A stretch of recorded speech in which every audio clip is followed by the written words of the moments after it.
ఇదిగో నిన్నే అంటూ ప్రేమే ఎదురై వస్తే ఏ పూలు తేవాలి పూజకి. నీతో జతగా ఉండే వరమే నువ్వే ఇస్తే ఇంకేమి కావాలి జన్మకి.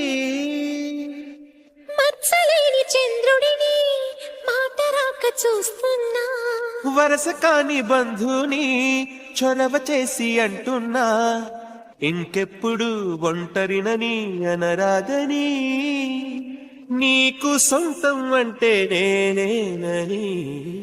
కొమ్మ కొమ్మ విన్నావమ్మ కోయిల వస్తుంది, వస్తూ వస్తూ తనతో వెన్నెల వెలుగులు తెస్తుంది. ఏవమ్మ మరుమల్లి తోరణాలు కడతావా, చిలకమ్మ ఎదురేగి స్వాగతాలు చెబుతావా.